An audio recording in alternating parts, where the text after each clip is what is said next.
Good afternoon. This is Boots Schmidt. I'm reading from 1 Samuel 27. The great thing about reading the Bible through as a church family is the daily devotions by our members. Meaningful, challenging, and just plain good. And some of the passages have been head-scratching material to challenge us with even a thought to pursue. 1 Samuel 27 is one of those chapters. The title very simply says, David flees Ziklag. First verse.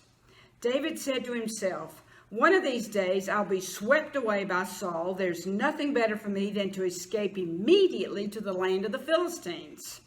David's on the run from the current king of Israel. He sees that his choices are limited. So the question becomes, what would you do to survive? David isn't thinking just of himself as most of us would, but the Bible goes on and lists the folks he's taking care of.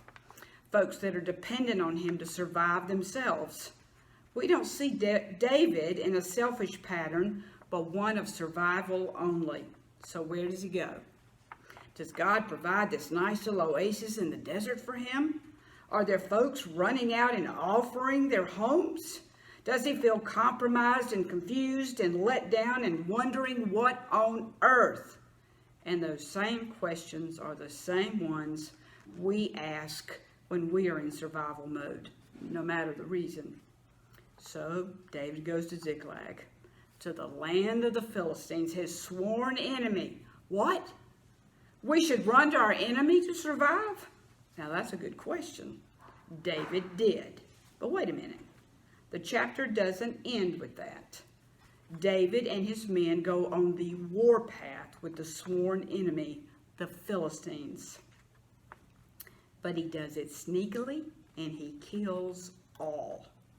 The true king of Israel is still the true king of Israel because he's taking out the enemy, but he's doing it under the umbrella of survival.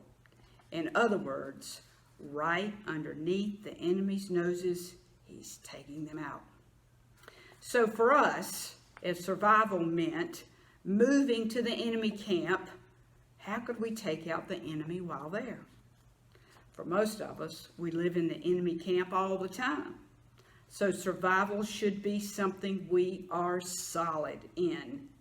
It's also something that we need to be trained in to live within the enemy, but take out the enemy at the same time. Welcome to survival.